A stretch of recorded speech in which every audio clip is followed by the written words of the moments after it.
இந்த அழுத்தத்துக்கெல்லாம் அடங்கி போற ஆளா இந்த ஆளு? இந்த மூஞ்சா பார்த்தா அப்படியா தெரியுது உங்களுக்கு?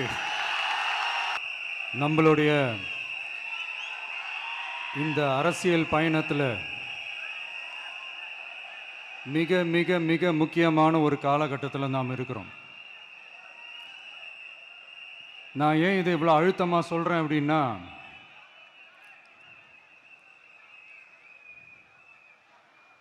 ஏதோ அழுத்தம் இருக்குமோன்னு நினைக்கிறீங்களோ? அழுத்தமா நமக்கா?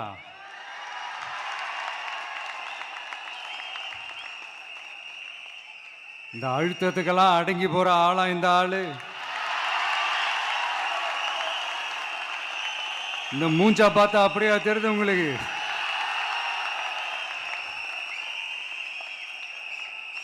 அதனால் அப்படியெல்லாம் நடக்காது. அதுவும் முக்கியமாக நம்ம கிட்ட அதெல்லாம் நடக்கவே நடக்காது. ஆனால் அழுத்தம் இருக்குதான்னு கேட்டிங்கன்னா இருக்குது.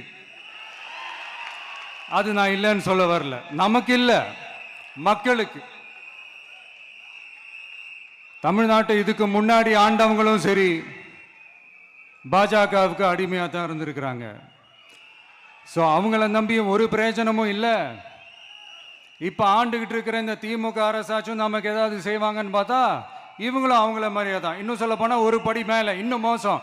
அவங்களாச்சும் நேரடியாக சரண்டர் ஆகி இருப்பாங்க, இவங்க மறைமுகமாக சரண்டர் ஆகி இருக்கிறாங்க. அவ்வளோதான் வித்தியாசம்.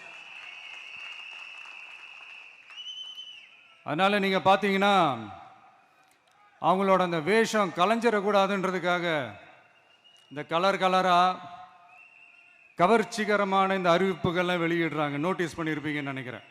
TVK Candidates Campaign Project 2026 தளபதி விஜயின் தமிழக வெற்றி கழகத்தின் வெற்றி வேட்பாளர்களின் டிஜிட்டல் ப்ரமோஷன் ப்ராஜெக்ட் உங்கள் தொகுதிக்கும் செய்ய வேண்டுமா?